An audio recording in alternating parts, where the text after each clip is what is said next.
Don't do it. Don't do it. Don't do it.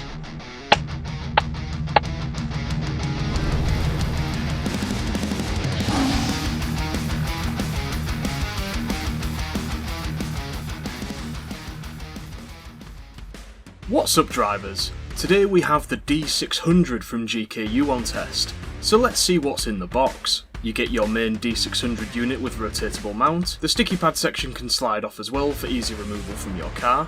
They also very kindly include a free 64GB GKU SD card, rear cam unit with 2.5mm jack extension, 12V to USB-C long power lead, instruction manual, transparent window adhesives, car trim shoehorn, spare VHB sticky pads, and something I haven't seen come with a dashcam for quite a while, some sticky pad clips. To get started with the D600, you have to download the Jarvis Cam app and format the SD card. The app also allows you to quickly download the footage directly to your phone and tweak the settings, of which there aren't that many. I often find myself getting lost when navigating the apps of other dashcams, so fewer settings to mess with for me is a nice change, and I'm sure would be warmly welcomed by the people who aren't as tech savvy. I personally really like this simplistic dashcam design. It's also featherweight, so won't take as hard of a hit if you're a clumsy twat like me and drop stuff all the time.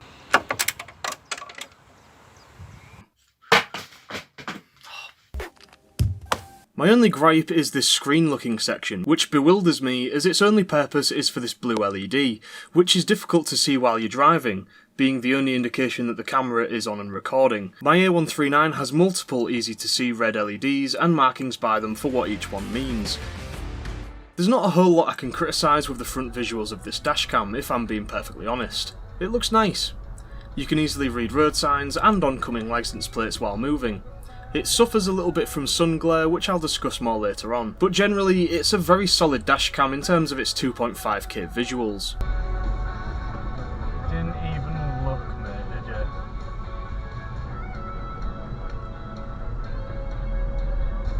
you? Its nighttime visuals aren't quite as impressive. You lose licence plates of vehicles in front pretty quickly, and you can't even read licence plates of stationary cars while moving. With that being said, it still looks pretty crisp overall as far as dashcams go. As with most rear cam attachments for dashcams, it's certainly nothing to write home about. The rear cam suffers drastically with reflections and glare, especially in bright sunlight, but if someone's licence plate just so happens to land in a sweet spot, you can read it clear as day. When it's not as sunny, the D600 rear cam performs a vast amount better. However, if we compare this to the 4K visuals of my N4 Pro, we can see how utterly woeful the saturation actually is. Immediately, we can see that we have the same issues at night, arguably even worse than in the daytime. Reading almost any text on the rear cam at night is impossible. When stationary, it's not until a vehicle is within a whole car length behind you that we can actually begin to read their licence plate. I'm being quite harsh on the rear cam, yes, but to be honest, when it comes to rear cams, anything is better than nothing. I always recommend that people as a minimum get a front and rear setup for nothing more than peace of mind, and I can confirm I'd be more than happy if this was my only dashcam, as the rear cam visuals are still better than some of the dirt cheap options for main cam units.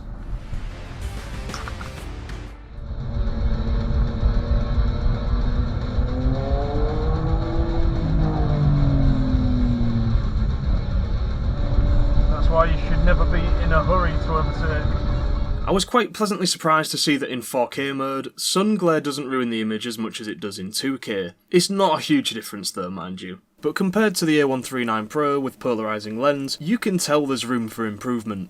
Don't do it. Don't do it. Don't do it.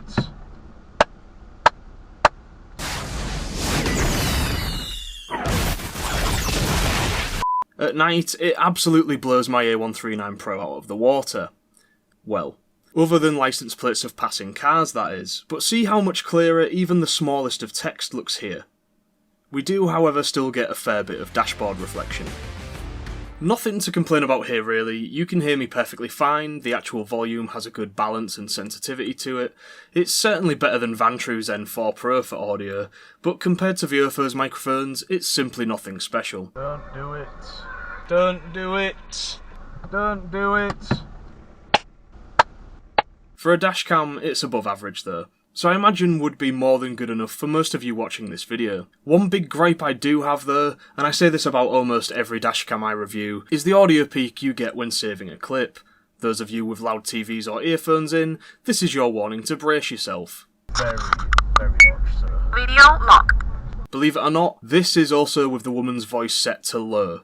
Yeah, I dread to think. Just for shits and giggles, I decided to use a 3.5 to 2.5mm adapter to connect my VO4 lapel to the rear cam slot, just to see if it would capture audio or not, and here's what happened. So the dashcam actually recognised something was plugged into the 2.5mm port as it made a temporary file on the SD card. I'm kind of surprised it didn't create a blank video file with just audio, to be honest, but when we watched the clip created for the main unit... So, tapping the dashcam, and now tapping the lapel.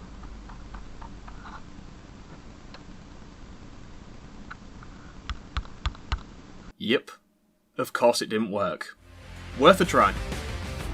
Since we've just been messing around with a VOFO accessory, it's time to discuss the accessories for the D600, and unfortunately GKU are drastically lacking when it comes to accessories for their dashcams, simply offering replacement VHB pads and hardwire kits. I'd quite like to see a polarising lens, especially considering the glare and reflection issues, and a huge thing for me at the moment is Bluetooth buttons. Both of the dashcams in my current setup have one. I hate having to reach up to a dashcam to save my clips, but only having the one button means I at least won't press the wrong thing by mistake, which lets it off a little for me.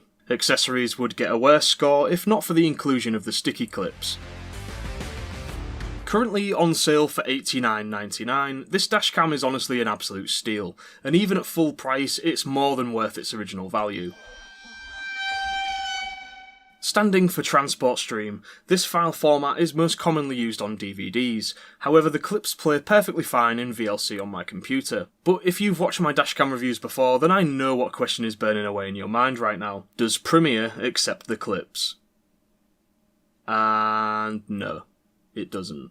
We just get audio. It's an issue unique to me, but one worth mentioning if you intend to use your clips on social media like I do.